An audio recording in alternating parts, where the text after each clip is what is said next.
welcome to a special holiday edition of Bronx Talk. This year, BronxNet celebrated its 30th anniversary, the 30th anniversary of BronxNet television. I'm proud to say that I've been here for all 30 years, literally since the first day. Since BronxNet began before there was even News 12, a lot of people probably don't know that the first Bronx TV news show was here, a BronxNet show called BXNY. So check this out. When BronxNet signed on, what you're about to see was the very first story that was on the air on BronxNet television. So we turn the clock back to literally the first moment of BronxNet television, July 1st, 1993, and a feature I did on a Bronx teen who became a national chess champion. Take a look. He is only 13 years old, but he has already mastered the chessboard. In fact, he's the best in the country in his age group. Gary Axelbank has the story about this dedicated young man from Morrisania. His name is Victor Vargas, and he's much like other 13-year-olds in the Bronx. I like to play basketball and sometimes baseball. Watch video games? Sometimes, when I have time. But Victor Vargas is special. He's the winner of this year's National Chess Championship for 13-year-olds. At first, I was a little nervous, but like I've been already in other tournaments, so I adjusted to it. The players were kind of easy for me, because I'm at a higher level, except for the last two games. It was a very good experience, not only for my team, but also for myself. I got a chance to see them play for the third time now in another national. And this time we came back as a winner. And that was a thrill, something that you can't even describe until you get there. Even though he's graduated out of School District 9, like 4,500 other Bronx children, Victor still plays chess in the District 9 chess program. It's better than the one I'm in right now. You know, it sends me out more and it teaches it more. So I spend more time playing chess in District 9. It's the way you teach it. You got to teach it. And like I say, it's an alternative. You got to give them something to look at, something for them to really be into it, besides just playing Nintendo or going to other games. When they see chess, they get into the chess program, they get into the chess game, and when they start winning, once they get that first win, then you got them hooked forever. To hear his coach tell it, Victor started showing signs of greatness at a very early age. He developed a very strong, what we call a poems game. He developed a poems game the same way that the Russian played. He would trade off big pieces and not a poem. That's interesting because usually beginner players never do that. They never want to trade off the little poems, so they just trade off some things like that. We worked with him on that side. Well, maybe he has a chance. There's a special relationship between this coach and his chess player. They're also father and son. Yes, it's hard being a father and a coach because sometimes he doesn't feel the pressure. I do. And I tend to get very nervous for him. But it helps me more to be able to tell him what he's doing wrong and be able to work on his game. How do you get people together so that you can really get a good game other than playing with a computer? With my uncles, they know how to play. Like my whole family knows how to play, so I play with them a lot. And my father. Can you beat him? Yes, I could beat him. He's a very strong player now, though. I mean, before I used to beat him like 70 games out of 70 sometimes. Now we play games and we come out with just about an even draw or just winning by one match. If you've won a national championship at the age of 13, what goals can a young chess player still have? I want to, become a grandmaster. What is it going to take for you to get to that level? A lot of reading. In an exhibition game set up during the District 9 annual chess tournament, Victor easily won his matches. I'm Gary Axelbank reporting for BXNY. This next piece was a story that you could never shoot today the way we did it 3 decades ago. This was a feature on a Bronx boy who became a Major League Baseball umpire. What makes this story so unique is that we had our cameraman on the field before the game, but cameraman Al Cachapo was on the field even after the umpires met with the managers and players, came out on the field, and we got some exclusive footage until literally just moments before the first pitch was thrown. Also, you'll see that we shot actual game footage. Whereas nowadays, of course, all the live action of Major League Baseball is heavily licensed. We could never do that. Another incredible feature of this story, check this out. I got into the umpire's locker room to interview the umpire, something that will never happen today. And add in that during that interview, the umpire criticized by name the owner of a Major League Baseball team, something that could also never happen today, because if any umpire did that on camera, he wouldn't have a job the next day. So check it out. Let's go back to the summer of 1995 and the BronxNet BXNY feature on Bronxite and Major League umpire John McSherry. Take a look. Lots of kids who grow up in the Bronx would like to make it to the major leagues, but few ever do.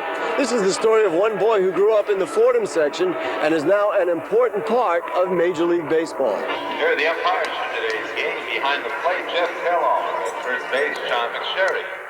Meet National League umpire John McSherry. This 50-year-old son of Irish immigrants grew up with his sister on Davidson Avenue, right off Fordham Road. McSherry is now working his 23rd baseball season. I would not change where I grew up for any reason in the world. I just think that the atmosphere in the Bronx and in Talentine and in the city of New York at the time I grew up, it was a great conditioner for what I ended up doing in the future and what everybody did. And friendships that were made then seem to have lasted longer. When I see my friends and my colleagues in umpiring, they all seem to, have kind of gone away. Most of the people I knew are in the Bronx are still connected with it, even if they don't live there anymore. Never a baseball player, McSherry umpired his first game in 1960 at Frankie Frisch Field on Webster Avenue. I worked all the parks in the Bronx, Babe Ruth, McCombs Dam, Crotona, Harris, Van Cortlandt, all of them. It's an ability to run a game and run yourself on the field, and that kind of blends in with everybody's different persona, and I think you need to work from your persona.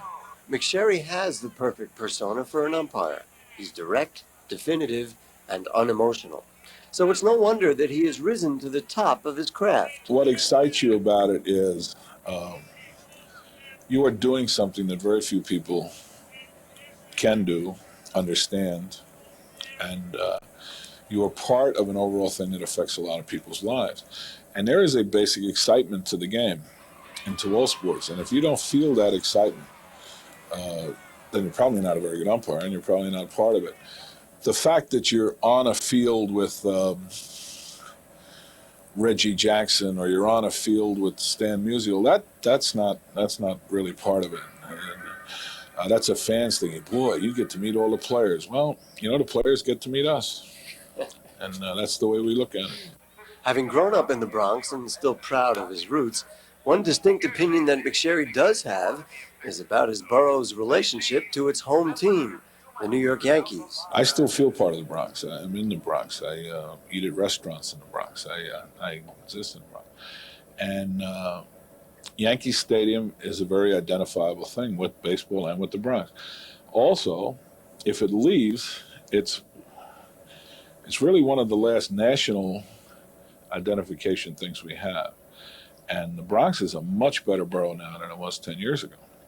And Steinbrenner keeps painting that picture the wrong way, and I don't like that. So as the baseball strike draws nearer, on this sunny day in Queens, there was some pride for the Bronx as hometown baseball star Bobby Bonilla and umpiring great John McSherry worked on the same turf. The borough, from what I can see, and I don't have facts and figures and all that, appears to be in far better shape than it was 10 years ago. There seems to be more life to it. There seems to be people out. The roads seem to be better, and hopefully I'm right, because it's a part of my life and probably will be all of my life. As the game's last out was made, the Marlins celebrated their 2-0 victory while the Mets tried to figure out what went wrong.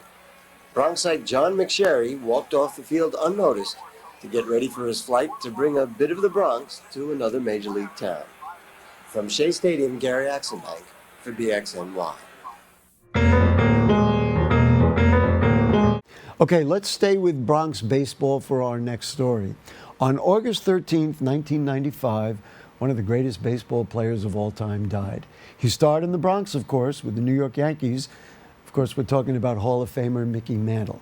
So what you'll see in this story is not only, of course, some words about his incredible career with the Yankees in the Bronx, but we attended the game at the stadium the day after he died and spoke to fans outside the stadium who had some vivid memories of the Mick.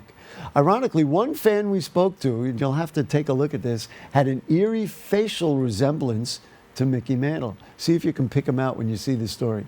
Anyway, here's the obit I did on BronxNet's BXNY about the late, great Mickey Mantle.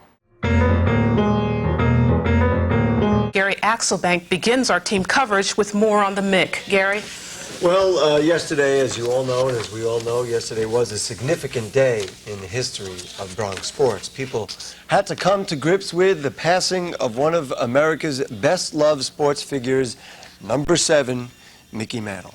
In the post-war era, when Americans were discovering new levels of celebrity for their heroes, huge fame led to one-name icons. For instance, all you needed to say was Elvis or Marilyn. And then the man who had the task of stepping into Joe DiMaggio's shoes, of commanding center field for the New York Yankees, Mickey, used the new era of television to not only exceed the renown of the Yankee Clipper, but pave his own legend, a legend that was filled with home runs and humility in the face of crippling injury. And for the Bronx, the fact is, it was not Ruth, not Gehrig, not Joe D, and not Reggie, but it was the Mick who hit the most home runs ever at Yankee Stadium. And now, in his wake, as we recall his greatness, we're forced to also remember how his talent and celebrity opened the door for the excesses that led to his premature demise on the field and in life. So thanks for the memories, number 7. We'll never forget what it was like when you played on the Field of Dreams here in the Bronx. Just fought through a lot of injuries and played all out every game that I ever saw him in. And that's what he meant to me, someone who never gave up. Trying to explain to a young person, maybe he doesn't understand it, but to us he was a hero. What did Mantle mean to you when you were a kid? Everything. He was like a real professional. Just ball players aren't like him no more. You know, he was down to earth. He played the game hard. That's the way it was. We moved to Tampa Bay about 16 years ago. Come back, always come to Yankee Stadium. The Mick died, the stadium died. I couldn't think of a better way to spend my day today but coming to Yankee Stadium and honoring Mickey. Do you have any specific memories, like you close your eyes and you think of what either looks like or something you saw happen about Mantle? His neck. I was here 30 years ago. It was the last time I was in Yankee Stadium. Mickey Mantle was batting right-handed. I looked down. I said to my friend, he's going to hit one out of here right now. He parked it in center field. Had to be here today. And then as people were leaving the stadium, we listened to this Mantle fan who added just the right note for a somber day.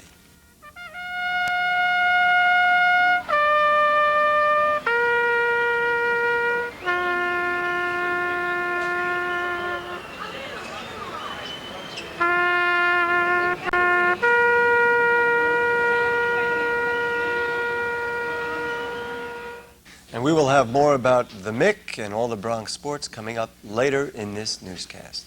Darren, Arlene. Thank you, Gary. Thank you. On July 12th of this year, a legendary Bronx teacher, Tom Porton, died. Mr. Porton inspired thousands of Bronx students at James Monroe High School with his creative use of the arts, performance, and music. He also started a remarkable AIDS information and prevention program where high school students would meet people on street corners, educating them about AIDS, how to stop the spread of it, and also, of course, how to get help if, in fact, you are infected. It was innovative and brilliant, and not only educated students, but also had a positive impact on the lives of many people in the borough of the Bronx. In fact, because of his uniqueness and dedication, Tom Porton was the first New York City teacher to be inducted into the National Teachers Hall of Fame. So here's the feature I did about him in the mid-90s when he was inducted into that prestigious institution. I think you'll be able to see why Tom Porton was a special teacher who, to this day, is beloved by his former students. May he rest in peace.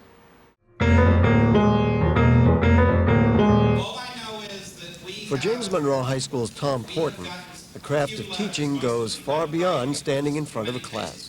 Oh, as an English teacher, he's been in front of many classes since he came to Monroe in 1968. But it's the worlds that he's opened up for his students that have taken this short, bearded man from the Bronx all the way to Emporia, Kansas, as the first New York City teacher selected for the 4-year-old National Teachers Hall of Fame. I would have been just one of those kids that sat in the corner and never did anything, just worried about my schoolwork. But Mr. Porton is like, when I'm here with him, I'm outgoing. I go, I do things, and I'm always involved in school activities. When I came to this school, I really didn't have a high self-esteem. Like, my father just died, and I was going through a lot of things at my home. And then I met him, and my life changed because he introduced me to so many different things. Tom is so special. The theme of our school, if you will, is James Monroe High School, where dreams become reality, and Tom is one of the reasons why youngsters' dreams are realized. There were some people at Monroe who told me, don't go there, you're going to be weighing over your head. And Tom Porton said, that's great, why not Harvard? If you want to follow Tom Porton around during a school day at Monroe, you'd better bring your track shoes. For one, the phone never stops ringing in his crowded, noisy 5th-floor office, which is usually bustling with activity. On this day, it's Baskets of Love, which are toiletries and candies sent to hundreds of AIDS patients throughout New York City hospitals. And along with the goods, which sadly are luxury items for many terminal AIDS patients, Tom's HIV/AIDS peer education students teach other Monrovians about AIDS and inspire them to write personalized letters of encouragement that are included in each basket of love. By the way, under Tom's guidance, this award-winning AIDS peer education group has brought AIDS prevention information to Bronx street corners and has commandeered all of the city's high schools in annual AIDS awareness conferences. So with Baskets of Love production in full swing, Tom is off to the next project. He hauls the TV roll-around to the first-floor auditorium, where he helps set up the special educational dramatic production that he's arranged for Monroe students on this day. And then, on his way back upstairs, Tom pauses to advise a colleague. And then, it's a few moments to work on the scenery for the school's upcoming production of a modern Cinderella play that Tom and his students have written. In a flash, Tom is off to check on how his AIDS peer education students are doing in the classroom. And then, it's back to the auditorium to get the day's performance underway. And then on the way back to the office, when the elevator operator has taken an early lunch break, of course, it's Tom Porton, who happens to have the right key and gets the show on the road. Tom Porton has been the heart and soul of Monroe for the last 25 years. The interest he puts into his children is so unique that I have never found anybody else who has such a commitment to the kids and to everything that goes on about the school. Just stepping into his shoes for 2 days, I was exhausted. So I don't know how he does it. Tom Porton was an English major at New York University, where he also got his master's. Selected as Monroe High School's first coordinator of student affairs when the concept was established by the Board of Ed in 1971, Tom boasts of having created the city's first ever high school street fair, which cleaned up a drug-infested alleyway near the school. But aside from the years of teaching students to work for their communities, which has catapulted students like Sophia Quintero to important careers as public service executives, Tom has turned youngsters' lives around, sometimes by saving them. I remember one young lady whose name I won't mention on camera, in 1975, who, during a rehearsal of one of my shows, climbed up on the catwalk backstage and threatened to jump off because she was so depressed. And for an hour, I was trying to talk her down.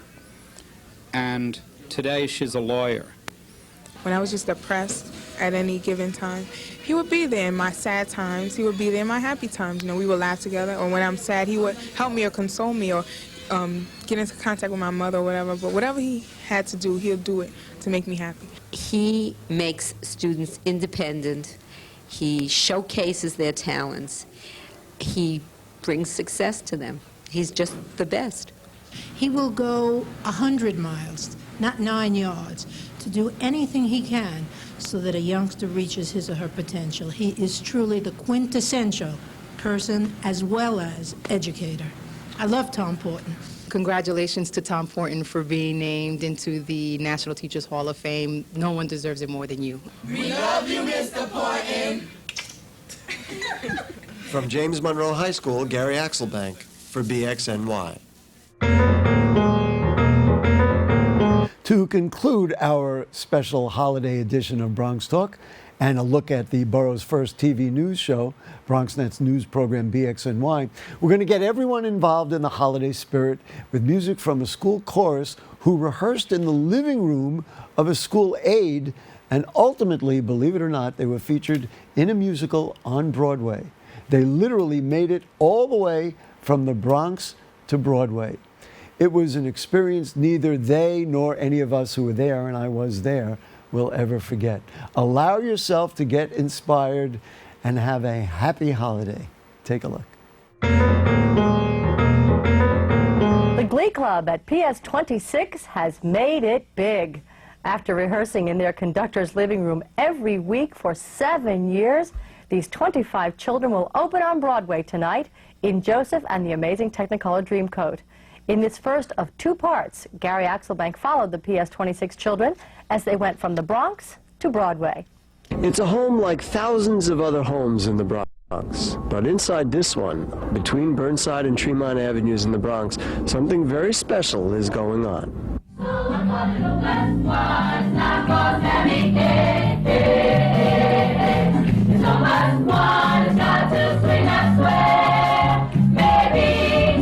What you're watching is a rehearsal of the PS 26 Glee Club. Without facilities in school nor the funds to rent a rehearsal hall, school family worker Glenda Eiffel has rehearsed these 25 children each week in her Mars Heights living room for the past 7 years. I try to get them like a family. And I feel the only way to keep that family thing going is to have them right here at home, and the parents know they're here, that they're safe. And I don't think I want to go anyplace else to rehearse. I don't know. So we don't have much room, but we get just closer, right?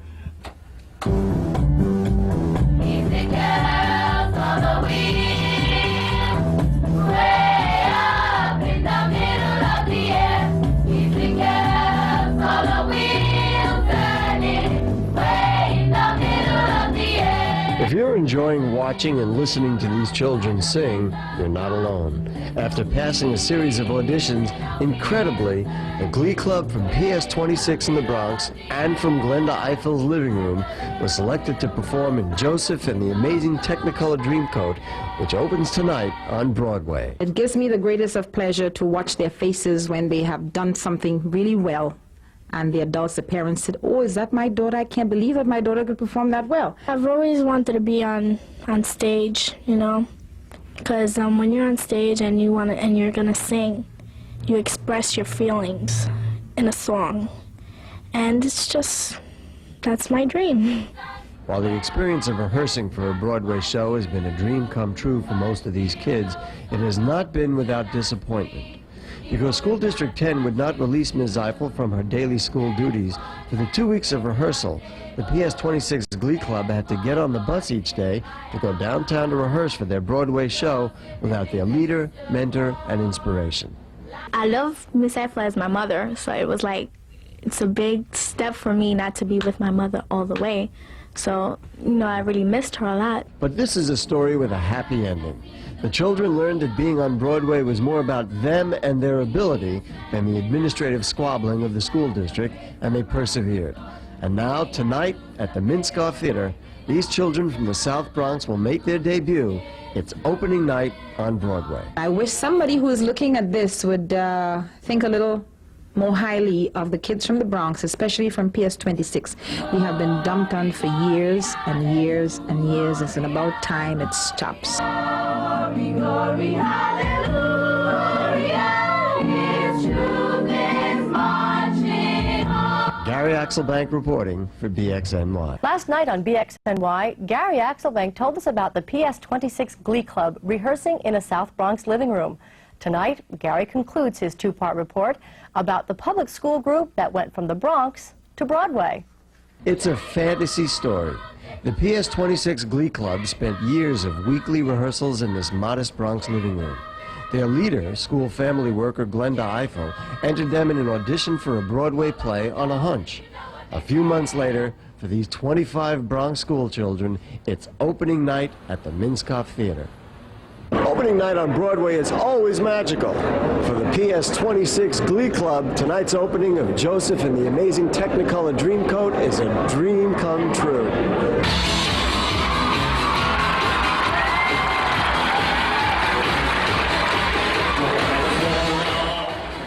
This is the great thing that ever happened in my life, you know? And this is the opportunity that nobody else can have. And it's really fun to be in this, working with famous people. It feels real good. Like when they stand up and cheer for you, it makes you feel real proud that you're on that stage. You could go and tell your friends, I'm in Broadway now. So all my life I wanted to be a singer. And it's just something new that you could do to get your mind off of everything else.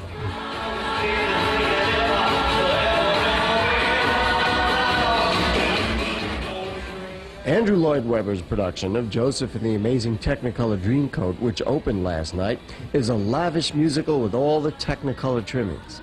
This revamped version of the biblical story of Joseph and the Coat of Many Colors stars television soap star Michael Damian. In the show, Joseph succeeds because of his everlasting faith in himself. Well, it's the same story for the PS26 Glee Club, who will be performing in Joseph 4 times a week through the holiday season. Most of the time it's only adults, and over here, you know, you kids can relate to it, and it's also a good opportunity for the kids.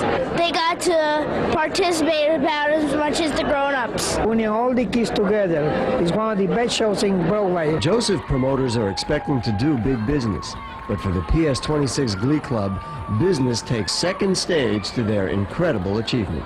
People, they tell you, oh, you can't do it because where you're from and your background. And now it's like we've proven to them that they're wrong and we could do it if we try, and we did do it. From the Great White Way, I'm Gary Axelbank for BXNY. And that will do it for our holiday show and a look back into BronxNet from the mid-90s. We want to wish our crew and staff a happy holiday. They do a great job with us every week. So happy holidays. Let's name them. Producer Rebecca Hemick, director Will Guzman, Urelis Encarnacion is on graphics, Ian Neville on audio. The editor is Diaz, and then a cast of thousands who are here with us in the studio. And of course, the most important to you two, the people of the Bronx, happy holidays to all, and to all a good night.